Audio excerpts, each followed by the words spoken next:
Hi, everyone. I just want to thank everybody for joining the Labor and Working Class History Association's Pandemic Book Talks. I'd like to thank my fellow committee members, some of whom are here today: Eileen Boris, Veronica Martinez Matsuda, Alexandra Finley, Adrian Petty, and Brian Barnes for helping curate, publicize, and run these talks.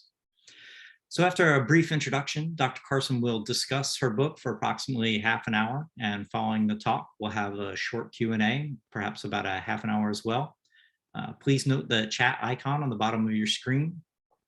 If you click on that icon, you can message your questions to the chat box, and I'll go ahead and call on you after the talk and ask you to unmute, and you can ask your question directly.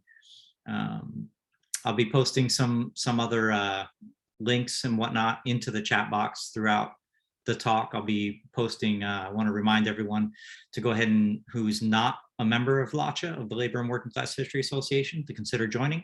And I'll post a link to join so you can become a member in the chat feature. And I'll post some upcoming talks. I just want to mention the next one on our doc, which is Jessica Ordaz, and she'll be talking about The Shadow of El Centro, the history of migrant incarceration and solidarity, and that's going to take place on November 18th at 7 p.m. Eastern Time. So our guest this evening is Jenny Carson. She's a professor at Ryerson University in Toronto. She's been writing about laundry and other service workers for many years, and she's excited to see her book on laundry workers out in the world. It is also our pleasure to have a special guest joining Professor Carson this evening, Beatrice Lumpkin. In 1937, she was one of hundreds of members of the Young Communist League who were recruited to help organize the new CIO unions.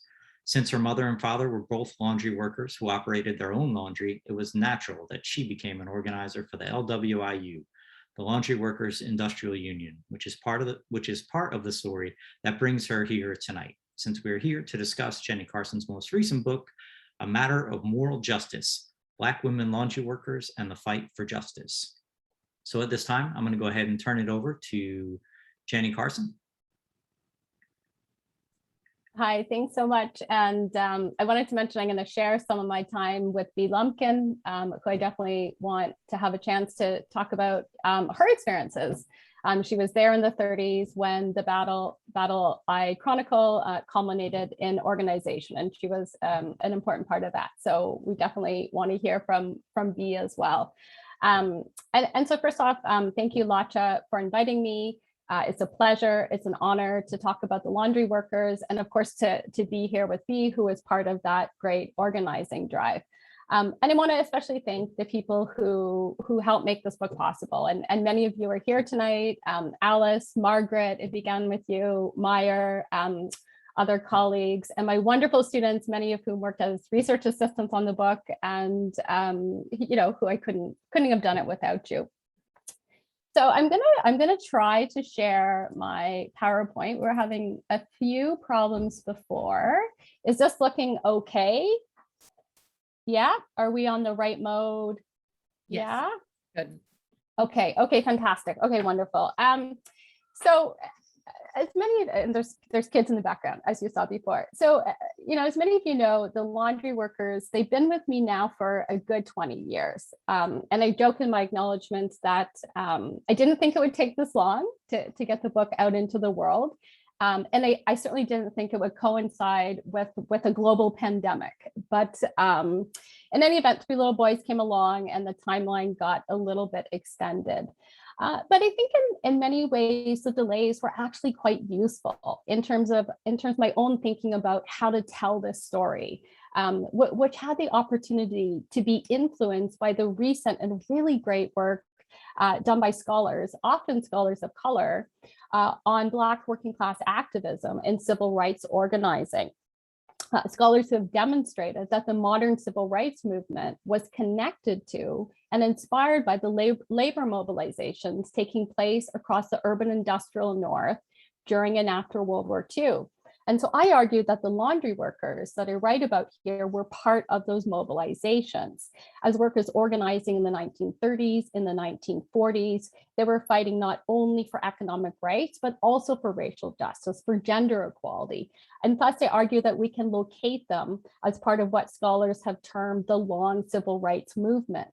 As Black working class women, laundry workers organized against the myriad of injustices they faced in the workplace, in the union hall, and beyond. The organizing was intersectional, it was fluid, it was connected to and contributed to diverse movements for social justice, including the labor movement, the civil rights movement, and the women's movement. And this story spans a huge chunk of modern American history, one that sees the birth and growth of industrial feminism, the Great Migration of 6 million Black Southerners to the urban industrial centers of the North. The laundry worker story is intertwined with the Great Migration, the rise of the new Negro movement inspired by mass migration, by Marcus Garvey's Black nationalist movement, the explosion of Black trade unionism, the emergence of the CIO, the New Deal order, the heyday of Communist Party organizing, 2 world wars, and the beginning of the civil rights and women's movement. My book tells the story about how these movements and developments influence and shape the workers' activism, but also how these workers contributed to and shaped these historical events.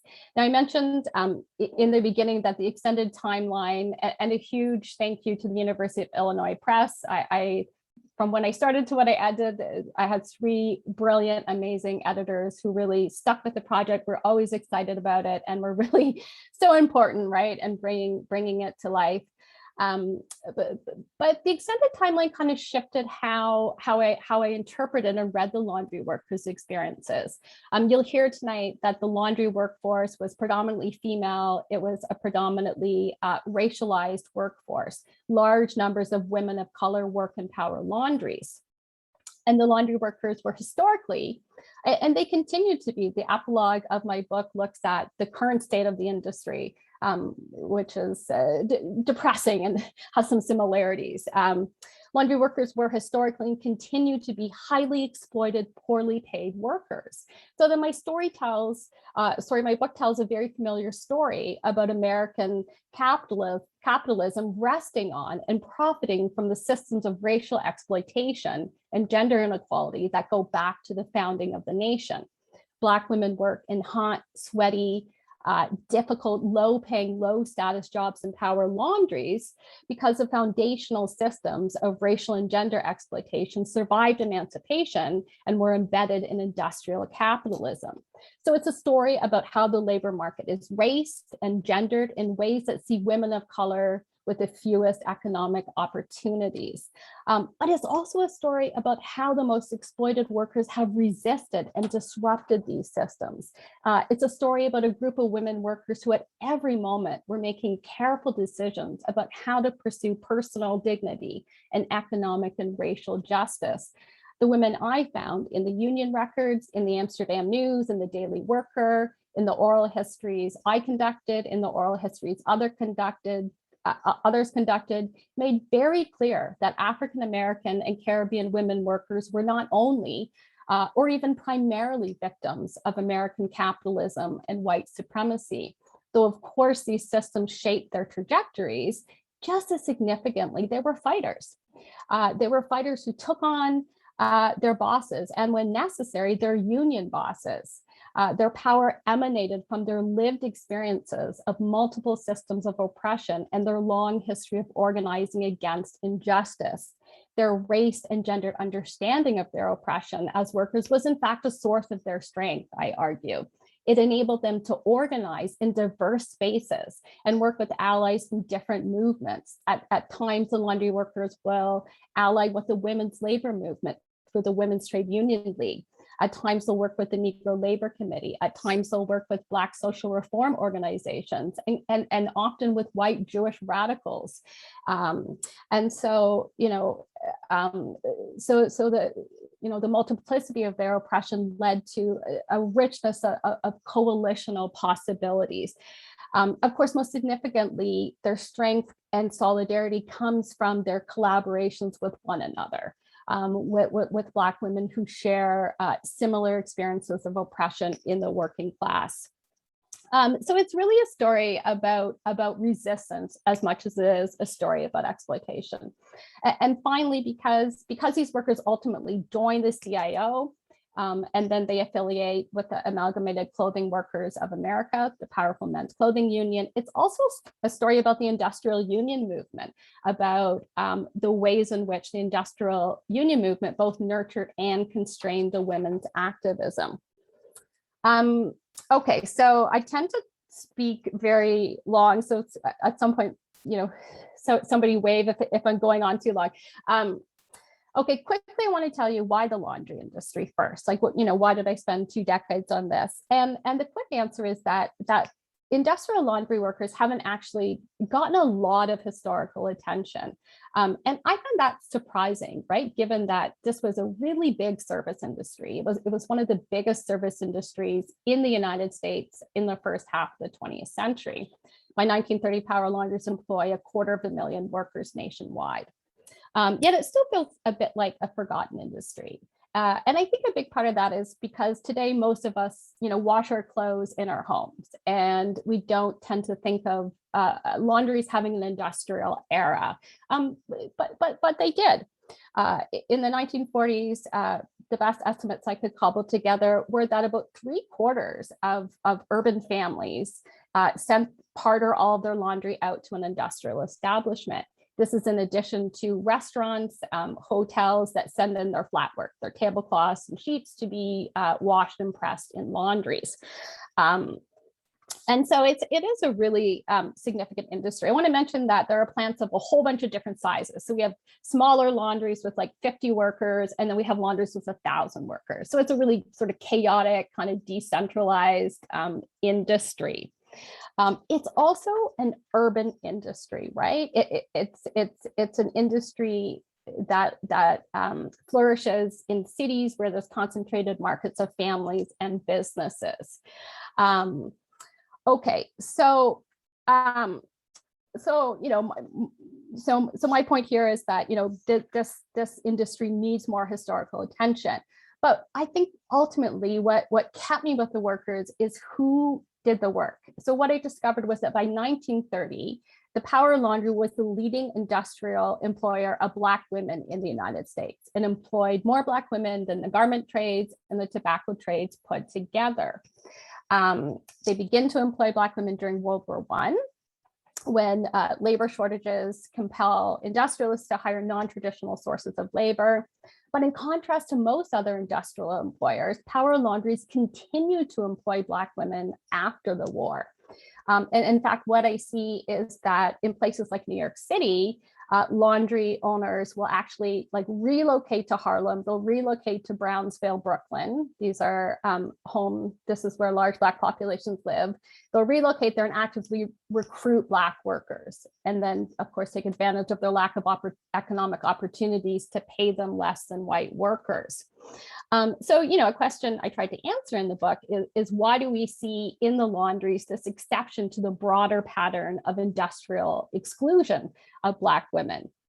And I argued there are many factors, right? Including that the conditions are terrible in power laundries. It's hot, heavy work. It pays very little. Industrial laundry workers earn among the lowest wages in the nation. But I also argue that laundry work has a history of racialization that goes back to the era of racial slavery, when Black women washed clothes by hand, and persists into the Jim Crow South, where even the poorest white families hired Black women to wash their clothes by hand. Tara Hunter's wonderful book, To Join My Freedom, is filled with stories of white families recounting that no matter how poor they were, they would always find the money to hire a Black washerwoman, as she was called, to do the family wash by hand. The Black washerwoman or laundress was ubiquitous in the Jim Crow South, where she both relieved white families of a burdensome household chore and served as a critical link to a racial past in which Black people were subordinate to and ostensibly eager to serve all white people. And in fact, what I found was that there are so many Black women working as home laundresses in the South that the power laundry industry doesn't really take off in the South. And that's because power laundries can't compete with the very low wages that white families are paying Black women. So the power laundry is an urban industry, and it's primarily a northern industry. Okay. Now, scholars have tended to describe Black women's presence in power laundries as evidence of the dubious nature of African-American women's occupational advancement in the urban industrial North. They locate the power laundry along this continuum of low-paying, low-status service or service-related work traditionally assigned to racial ethnic women. And while not denying that, this is very, very difficult work, my book challenges this narrative of passivity and victimization by demonstrating that Black women actively sought jobs in power laundries, preferring this work over domestic service, the occupation in which 3 in 5 Black women worked in 1930. By reading oral history interviews, the Women's Bureau reports, and my other primary source documents, I found that in the North, Black women actively sought out jobs in power laundries. They would wait outside the plants to be hired. They would forge friendships with laundry workers to try to get a job in the plant. They responded to job ads in the Amsterdam News. And they do this because in a labor market narrowly circumscribed by race and gender discrimination, power laundry work represents an opportunity. In power laundries, Black women earn marginally higher wages than domestic servants. They exercise greater workplace autonomy, and they find solace in the networks that they're going to develop on the shop floor and later on in the union hall. So in many cities, power laundries serve as vehicles of proletarianization, to use Joe Trotter's term, as an opportunity to get onto the industrial ladder, albeit at the lowest rungs. Power laundries also serve as a vehicle through which some Black women first enter the union movement. Okay, so another sort of big story here is that industrial laundries do in fact create factory-like conditions. I often get asked, well, were they actually factories? Like, what did it look like? And I think I mentioned that, there are plants of very different sizes and scopes, but all laundries, they had departments. The clothes would go through the sorting department to the washing department, where we see here a worker loading the cylindrical washing machines.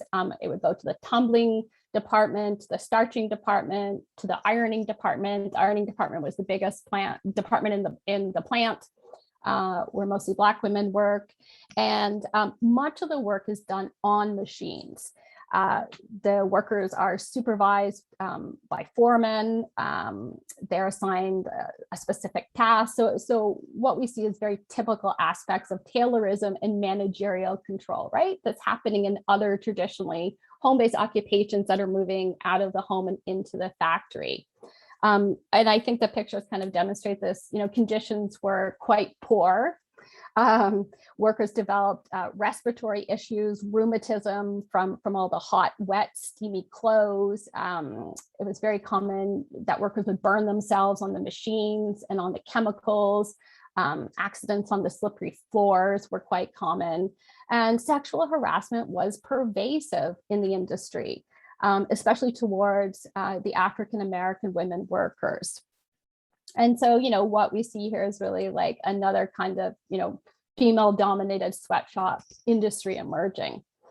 These are the starchers. Now, there emerges within the laundry a very detailed division of labor. And this is in chapter 2. I'm not going to go through it for you. I'm just going to give you one kind of big highlight, which is that in the laundry, there are 2 jobs that are held by white men, and that's the position of head driver. And you can see a picture here of a head driver. It's always a white man. He'll sometimes have a Black man as an assistant, since this kind of paternalistic image, right? And white men are hired as washers. These jobs are off limits to women, and they're off limits to Black workers. These jobs, head washer, head driver, they pay the most. They're considered the most important. They have the highest status. They're considered skilled. They pay wages that are double what the women make. And, I argue that this is a totally arbitrary division of labor that rests on racist and sexist assumptions about skill, about who can do what kinds of work, women and Black workers are deemed simply not smart enough, right, and strong enough to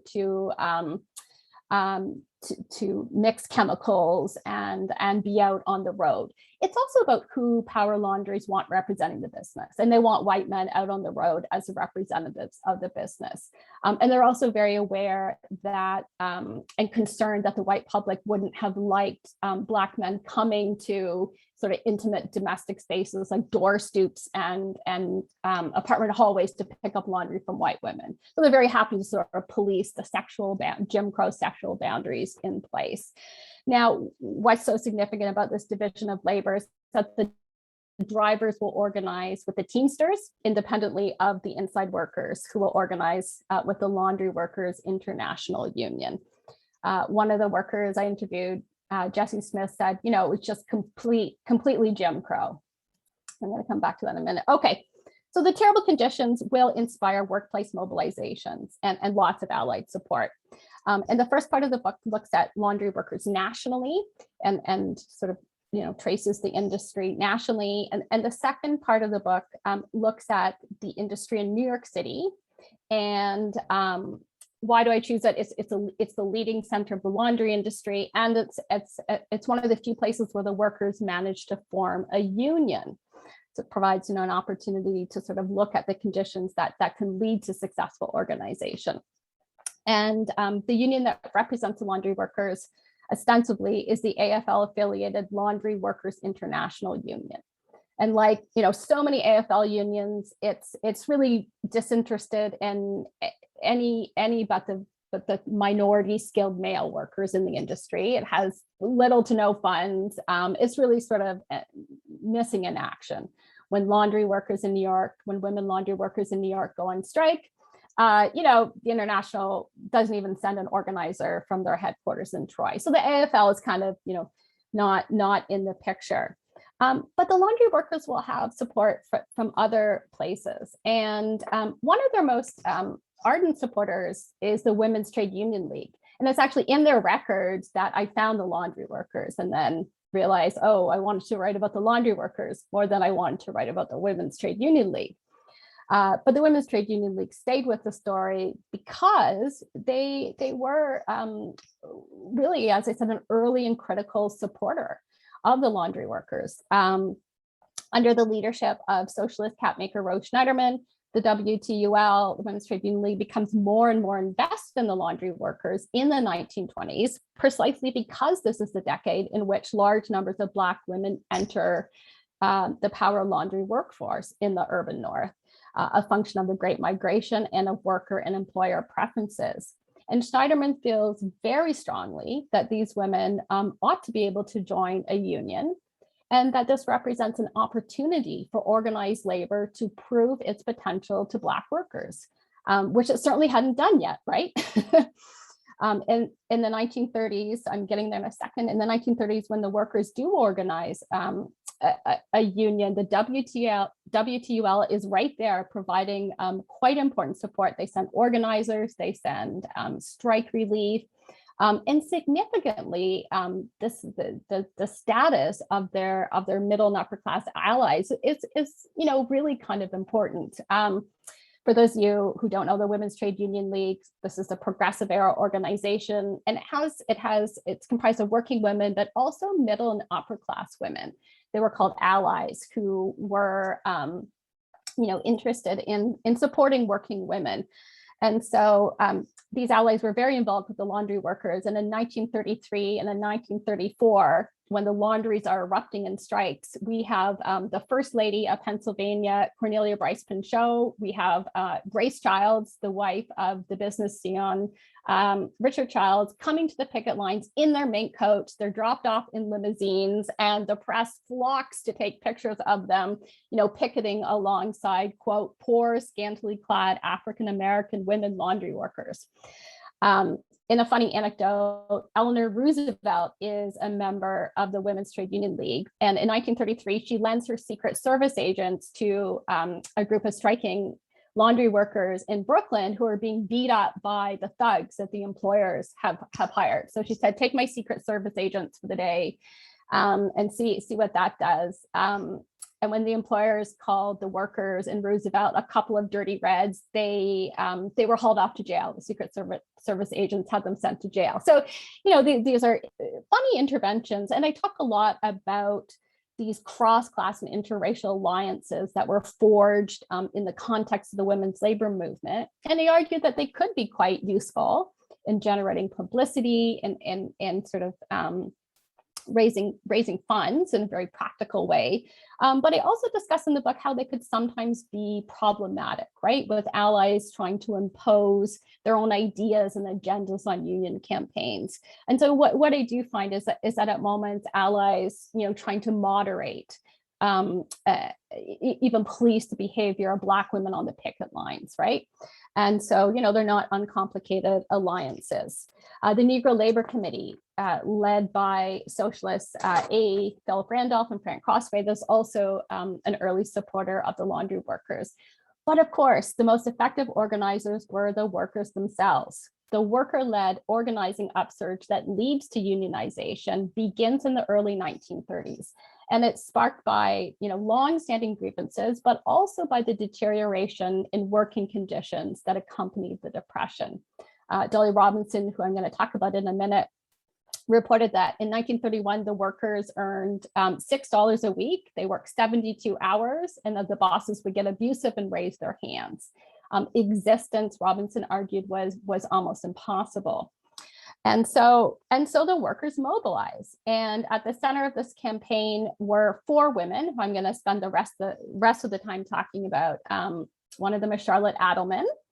The others are Dolly Robinson, Beatrice Lumpkin, and Jessie Taft Smith. I'll start with Adelman. Adelman is a star of this story. She migrated from Port of Spain, Trinidad in 1924 at the age of 19 on her own. She was joining her married sister in Harlem. She got her first job in a power laundry, like so many other Black women. And she eventually moved out on her own to Brownsville, Brooklyn, where she continued to work in laundries and very quickly emerged as a grassroots organizer. Her coworkers describe her in reverential tones, as a fierce nationalist, as a fighter who was uncompromising in her commitment to Black self-determination and racial and economic justice. As you can see in this picture here, and I sadly don't have many pictures of her. She was, I would, from what I know of her, I would guess she's somebody who didn't like having her picture taken. So she's not in very many pictures. She was famous for wearing a shirt, a tie, a man-tailored suit. She cut her hair short before the afro was popular, and she wore fedoras sort of pulled over her head. And her stories of her public acts of militancy were just legendary. She was most famous for using the headbutt. And workers said, this is a strategy she brought from Trinidad, and she would somehow, use her head to butt an employer and lay him flat on his back without ever raising a finger. And worker after worker tells a story of the headbutt, how she just get him on the ground. They also recollect that, she spit in the face of a union boss too, if that was necessary. And unfortunately, as I'm going to tell you in a few minutes, that was often necessary.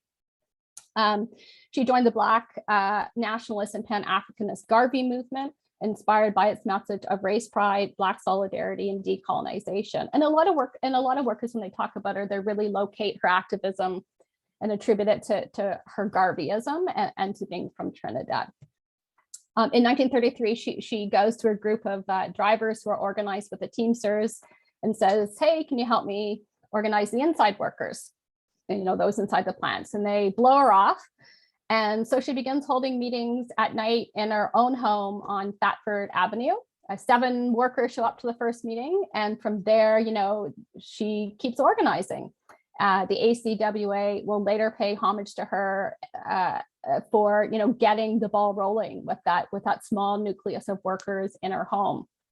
Now, alongside Charlotte Adelman is Dolly Robinson. She's here in the striped shirt, and I think labor historians know more about Dolly Robinson. She appears in Sue Cobble's book. She appears in books. she goes on and holds a position in the Women's Bureau of the Department of Labor during the Kennedy administration, and other high-level posts. So we, I think we've heard a bit more about her. She begins, like Adelman, her wage-earning career in a power laundry. Robinson migrates to North Carolina with her mother. Yeah. If you just want to begin to wrap it up so that we can get to B and then get to the Q&A, that would be great. Okay, yeah. Okay, thank you. That's good. Okay, so yeah, I always write too much. Okay, so Robinson moves from North Carolina to Brooklyn, starts working in a laundry. She's there in the early 30s when the laundries in Brooklyn are erupting, and she and Adelman become good friends and sort of collaborators. Now, at the same time that we have this eruption of organizing in Brooklyn with Dolly Robinson and Charlotte Adelman, we have a second front in the laundry campaign, and this is happening in Harlem and in the Bronx, where we see workers just walking off the job in hundreds, and where we see workers being supported by radicals. And, at first I was surprised to find the communists in the laundries, but then I realized, well, of course, it makes sense. We know from the work of, Dale Gore, LaShawn Harris, and others that in the 1930s, the radicals were at the forefront of movements for racial justice and interracial unionism. So, really quickly in Harlem and the Bronx, we have the laundry workers, staging spontaneous walkouts and getting support from the radicals who will form a short-lived left-led industrial union that unites the drivers and the inside workers. And they use really militant tactics. Jesse Taft-Smith talks about, putting stink bombs under the doors of strike breakers, and when they go out on strike, they get support from the women's councils, from the unemployed councils. And I argue that what we see emerging both in Brooklyn and Harlem and the Bronx is this really like community-based unionism.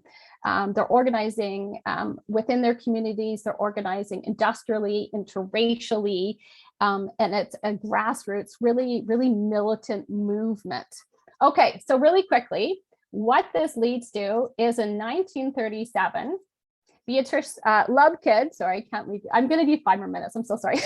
Beatrice Lumpkin is also part of this radical movement to organize the laundries. So what happens is in 1937, and this is Beatrice Lumpkin here. What happens is in 1937, the workers meet at the Rand School of Social Science, and they vote unanimously to throw out the AFL and to affiliate with the CIO. And Adelman will lend some of her money for a local industrial union charter. And after a couple of months of organizing with the CIO, the Amalgamated Clothing Workers offers to take in the laundry workers as an affiliate, and they do. And so we have the Laundry Workers Joint Board is born, and the ACWA provides money to hire B, to hire Jesse, to hire Charlotte Adelman, Dolly Robinson to organize the workers, and they are successful. And they talk about, workers come flooding into the union. It's like a bubble burst. It's like a prairie fire, and they attribute it to the workers. Dolly Robinson says they've been enslaved for so long that they're ready to fight. And then the Wagner Act, B can talk about this, the fact that, they would open each meeting with a reading of the Wagner Act and remind the workers, the president of the United States is telling you have a right to join the union. And so the ACWA will negotiate contracts with the large employers associations that represent different branches of the industry. By 1938, New York's 30,000 laundry workers are under union contracts. They win, marginally higher wages, paid holidays, arbitration machinery is established to handle grievances, and they win a closed shop. So this is great, right? This is fantastic. This is a victory. And it's one that the ACWA and the CIO will take credit for. Okay, so this sort of common narrative is that they swoop in and they take in this poor, demoralized workforce, and they provide the funds and the expertise to organize them. My book says, just a minute, these workers have been organizing for years, in some cases decades. They had already built the interracial, activist solidarities necessary for unionization. So I sort of shift the lens to this is really a worker-led movement. Okay, so I was planning to end the book in 1938. And then I could end the talk here and everyone would be happy, right? But here's the thing. So I kind of started to glance ahead in the union records, and I realized that something not great was happening, and that I really needed to follow the women after unionization to see what happened. So I couldn't end on this happy, trajectory of activism and unionization. I followed the workers into the 40s. And so I know I'm running out of time, but just quickly to say, what happens is the ACWA runs the union, exerts tight control over the Laundry Workers Joint Board. They do all the bargaining. The ACWA appoints a white manager, a white head of the union, until 1950. It's usually a high-ranking garment official. And that garment official who runs the laundry union kind of works with a guy named Louis Simon, who will eventually take over the laundry union. And they impose a very sort of bureaucratic business unionism that I argue really intentionally marginalizes women and people of color. And it goes beyond that. There is a deliberate suppression of Black workers and their activism. And, Black workers accuse them of getting very cozy with the employers, including with the employers. And, we do see a lot of that happening. There are two movements in the 40s to try to change that. One is led by the radicals. Out of a Brooklyn local that they control. They put up a fight for sort of union democracy, racial justice. They're kicked out in 1941 by the ACWA, ostensibly for not following ACWA policy and for pressuring workers to join the Communist Party. I argue for, trying to create a different kind of unionism.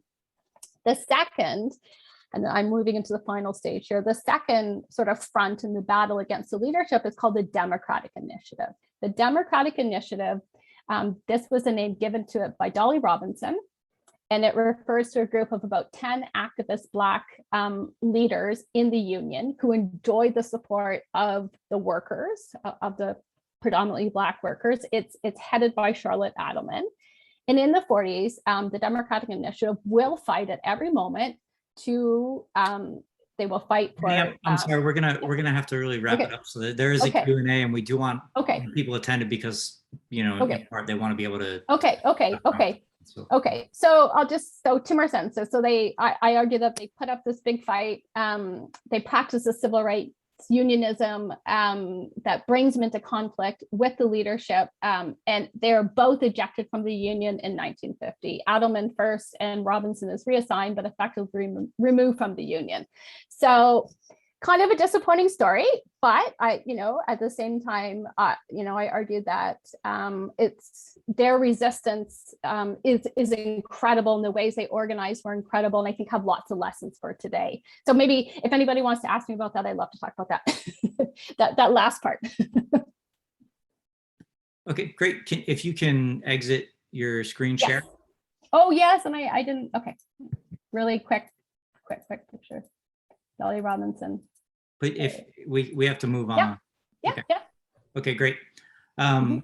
So I hope join everyone in thanking Jenny for that wonderful presentation. And I think that we have a special guest speaker who's going to take a few moments before we get to the Q&A. So Beatrice, if you're ready.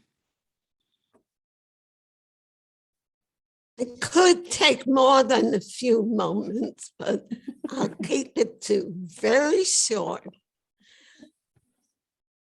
And I do want to thank Jenny Carson for writing about the laundry workers.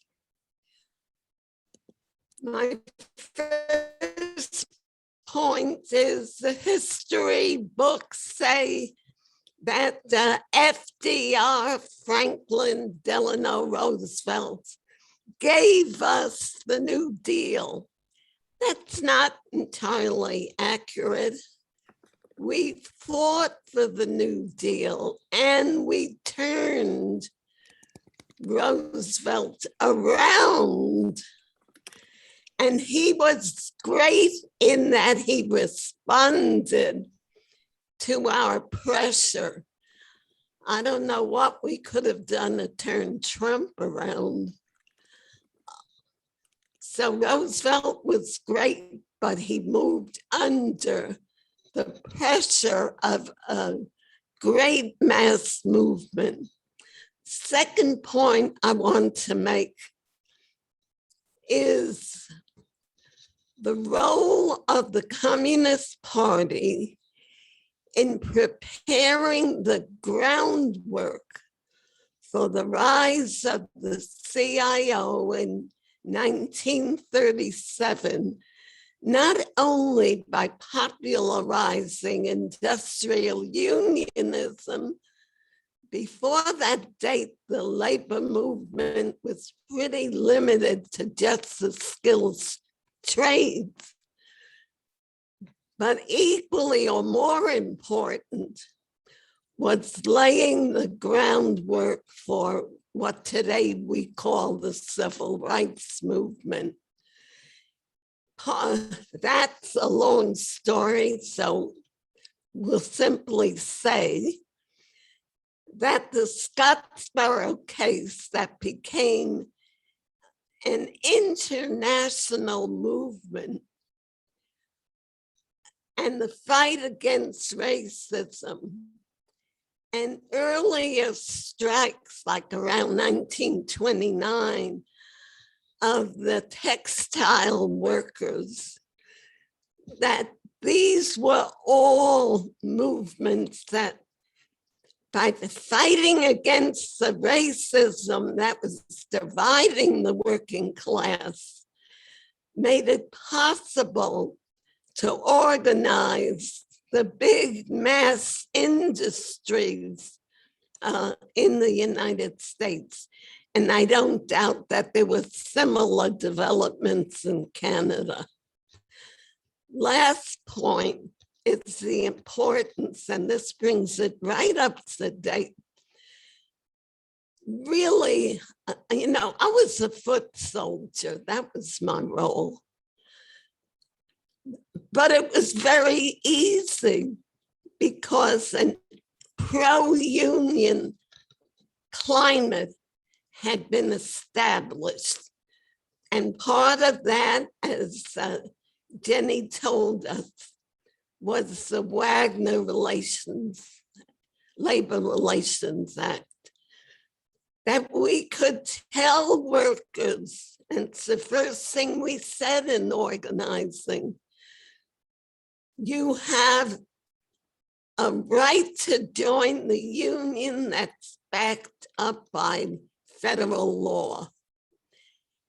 And I very much fear, because I'm still quite involved in working with a number of unions, I very much fear that unless we can get the PRO Act passed, which is protect the right to organize, it's going to be very hard to rebuild the labor movement in the US. 65%, now it's 68% want to join the union, but only 10% are union members today. And that's the difference. So thank you, Jenny Carson, for writing about the laundry workers who still need to be organized. So we have our work cut out for us. All right, I want to ask everyone to show some appreciation for Beatrice. Thank you so much for joining us tonight. Oh yeah, I'm 103. All right, and so we're going to get to the just a couple notes real quick. I have posted in the chat feature a link for folks who want to join LAWCHA or find out more about LAWCHA, the Labor and Working Class History Association, who is hosting this talk tonight. And I've posted a couple other books that we have on our upcoming schedule and the links to register for that. And now we're going to move to the Q&A, where I will ask folks to unmute while you're asking your question. And because we're running short on time, I would ask people to keep your questions on point and try to have a question, not a comment, and also for the answers to be also concise. Nick Unger, would you like to unmute? Hi, thank you. And thank you, Jenny. I used to work for the Laundry Workers Joint Board. It took 40 plus years for the next crew of African-American leadership, which turned out to be male. And then another 15 or 20 for any semblance of progressive leadership. How did it sink so low so fast? What's the division between mass organizing and then no mass participation and strict unionism in what was allegedly the most progressive union in the country? Yeah, I think that's a great question. I mean, because I see it going south really quickly, right? Like they organized in 38, 39, Black workers have some positions early on, but as soon as they, and Charlotte Adelman says this really well, if you're not a lackey or a mouthpiece or a handkerchief head Negro, she says, you're kicked out of the union. So I think that it's very I think it's quite strategic in how they sort of like Louis Simon and these other white male government officials kind of like handpicked a group of Black workers that they could that they then sort of controlled, and then like just made it impossible for the militant Black workers to survive. So I think like how did it go south so fast? How did it happen so fast? I don't know. I just think that they use Louis Simon was in charge of the benefit fund. Workers talked about him raiding it, using the money from it to sort of buy off people. A lot of the elections were held under really questionable circumstances, so that the Black activist faction would ask for like the Honest Ballot Association to come in and oversee elections, and the union leaders would say no. And then this progressive, the ACWA is a progressive union. You kind of question, well, yes, but Charlotte Adelman kept making the point, like never has a Black person sat on the executive board of the ACWA. And when they put up a Black laundry worker for that, it doesn't happen. And when the ACWA is passing these resolutions in support of the victims of the Holocaust and of Mussolini, Adelman asked, like, can we also pass a resolution in support of the victims of fascism in Ethiopia? And they're like, forget Ethiopia. Like, so this question of like, were they ever really did they ever really consider this racial justice to be a priority? I don't know. But are you talking about Cecil Toppin, who finally comes in? And because that's somebody, that's somebody who Dolly Robinson mentored. But that makes the workers, that counters your agency argument that they go from militant fighters to victims relatively overnight.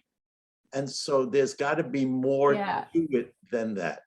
Well, they don't. So there's 10 years of putting up this fight that I had to cut out because I didn't time myself well enough. I think I thought I had a little more time. So there's 10 years in which they're doing a bunch of things, like they're organizing with civil rights organizations. When the union has a blood drive, Charlotte Adelman and Dolly Robinson organize a protest and say, we're not going to give blood because the Red Cross is segregating blood and it's racist. So we're going to not donate blood. They put up fights at meetings. Adelman suspended twice in the 40s for calling vice presidents of the ACWA racist. And when she's suspended, the workers send in petitions, they mobilize and demand that she be reinstated. So there is, so it's just kind of, it got truncated. Like there is this whole 10 years in which they are mobilizing both in the union and outside the union. They're also part of the Labor Party in New York. Robinson is organizing civil rights marches. So there's this huge era of activism. And Robinson goes on, like she leaves the laundry and keeps organizing, right? Like it's not the end of her career by any means. So, Adelman's a little bit of a sadder story because from all accounts, it does kind of devastate her and she does become a hermit after her ousting. But many of the laundry workers will go on, after their time in the union. And if you read the last 3-4 chapters of the book, you're going to see that they do some pretty incredible things before they're finally the two leaders of the Democratic Initiative are ejected.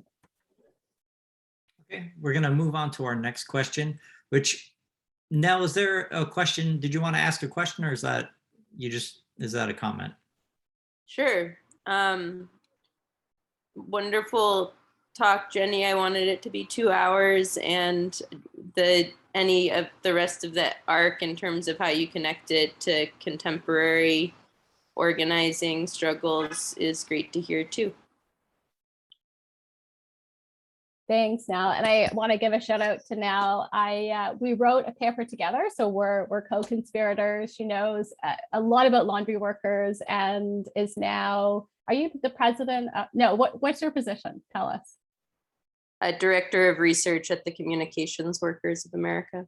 Okay, fantastic, wonderful. So it was a lot of fun to write about laundry workers with Nell. So I think there are some interesting lessons, and my epilogue does look at a current campaign, which was launched by Unite. It was then Unite here to organize workers at Cintas, which is today the largest industrial launderer, and a very, very bad company. But some of the lessons I think that are most important is that, and I've taken this from Dolly Robinson. She's like, and B, like, how do you be successful? It's got to be social justice oriented. It's got to be, worker led. It has to be. I think like some of the militancy that we saw in the 30s and 40s, I think it's kind of important to sort of building activist solidarities, right? And I know that it's really hard to achieve that when you have such a repressive state. And that's where, B points out that they read the Wagner Act. So like that piece is important too. But in terms of organizing, I think, a community-oriented, social justice-based, intersectional organizing is really quite critical. And Dolly Robinson, in her interview in 1978 that she did with Betty Craig, she said the problem with labor is it's not organizing in communities anymore. It doesn't have the community ties, and we're not taking the time to educate young people and to mentor young trade unionists, and we're not reaching out to African American workers. And so and that's what they did do in the 30s and 40s, Adelman and Robinson and the radicals. So I think a very different sort of community, coalitional, intersectional organizing. Okay, and our next and the PRO Act. our next question comes from Joan Flores Villalobos. Thanks, David. Thank you, Jenny, and thanks, Beatrice. It's so exciting to hear this talk when there's so many strikes happening everywhere too. I wanted to ask, I feel like we've talked a lot about what happened after. I want to talk a little bit about what happened before. I feel like with your conversation about Charlotte Adelman, there was this sense that, it wasn't just about the conditions that in the laundries, but also about practices that were coming maybe from the Caribbean or maybe from other kinds of labor organizing that people were doing before that really inspired them to join this movement. So I was wondering if you could talk a little bit about that. Thanks. Yeah, no, that's a great question. And trying to understand her activism, I read Winston James's, I'm forgetting the name of the book right now, but of course, a very influential book that really talks about how so many Caribbean migrants came to the US quite radicalized already from exposure to like working class organizations at home. And then also just the experience of immigration, like moving from sort of a place where they were in the majority to becoming, you know, a despised minority overnight in the United States kind of contributed to this radicalization. And also many of the Caribbean migrants, Adelman was one of them, you know, got jobs below like the skill level they had. She was actually a seamstress in her immigration records. And so, you know, this sense of like injustice and you know, wanting to fight against that injustice. And Winston James makes the argument too that, you know, Caribbean migrants just weren't sort of accustomed to the expectations of deference in terms of Jim Crow in the same way African Americans had been forced to as a matter of survival. So I think absolutely like, you know, her activism is part of a broader Caribbean radicalism, right? That we see really animating, you know, the social movements of this era. It's a great question. Yeah, thank you. All right, and I just want to say we're going to go ahead and run a little bit over, but I think everyone will agree that it's worth it. Our next question comes from one of the many Jenny Carsons we have registered for this evening. I don't know which one. I think that's me.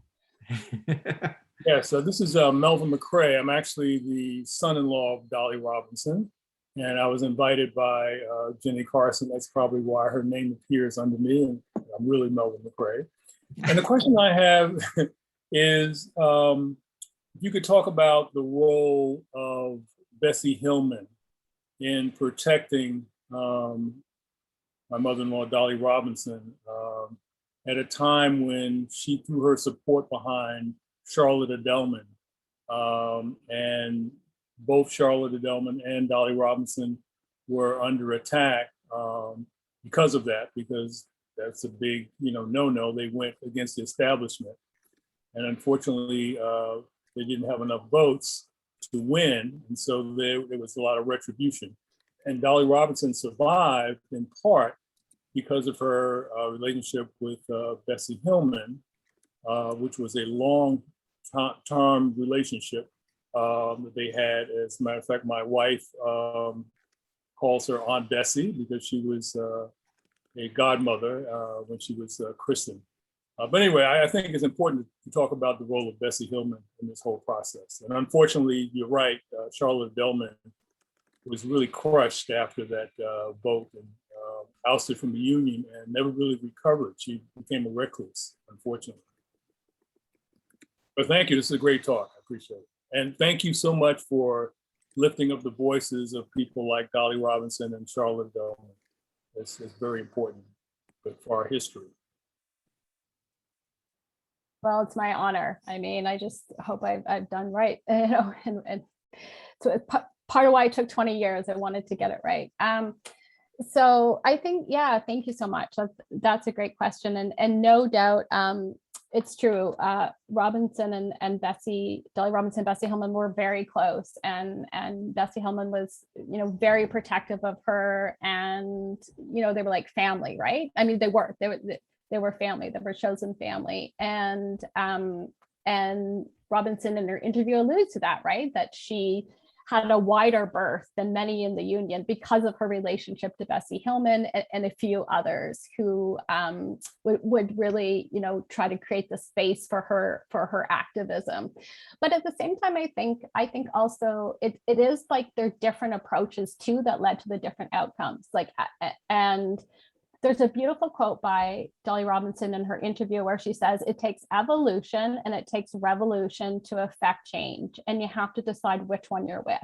And I sort of always think like Adelman was the sort of revolutionary approach. Like she would just call out a union boss, call him a racist in front of a group of 20 workers and spit in his face and like, you know, just keep doing it again and again.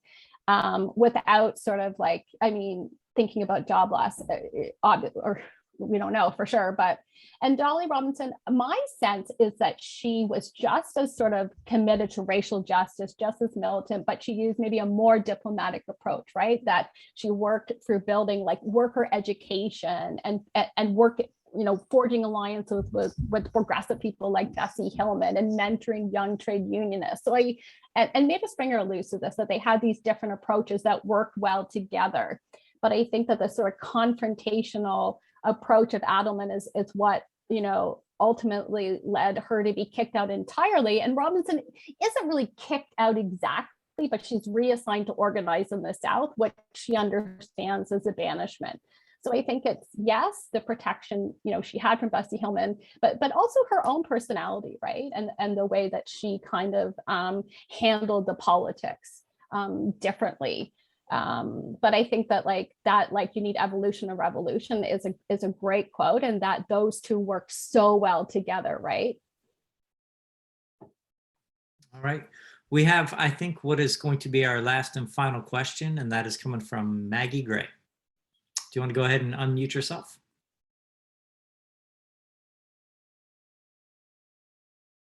Maggie, are you still with us?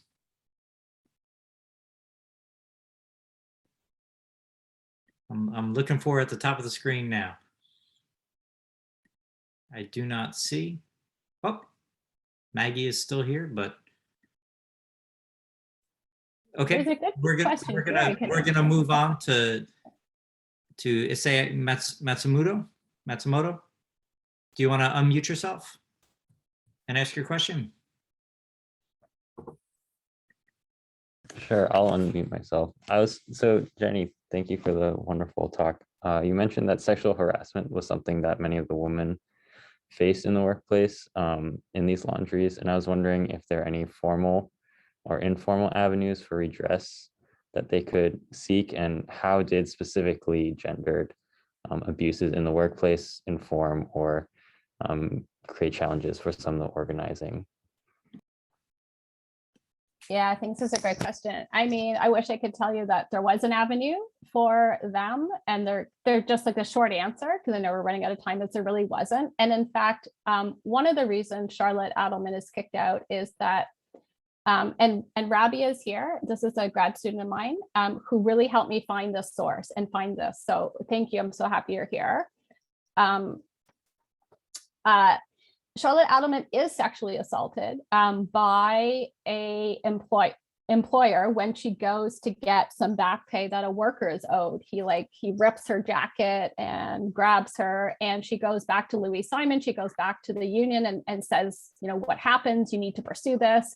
And they're like, nah, I don't know, just take it up with the employers association. They just blow her off. So there really just isn't, at this point in the union's history. It was just this horrible thing that was happening, from what I could see quite often. And there really wasn't a lot of recourse. So I guess somebody asked, Nick, you're getting me back to in some ways they're victims when that happens and there isn't recourse, right? So that's a very regrettable and dark side of this industry, and other workplaces, of course, as well. All right, I think that about wraps it up for this evening, and I want to thank everyone once again for joining us, and I want to invite everyone to join us every month when we do a new book talk every month, and if everyone can show their appreciation for both Jenny Carson, MB, that would be great. Thank you so much for joining us, and thank you so much. I'm going to go ahead and stop recording.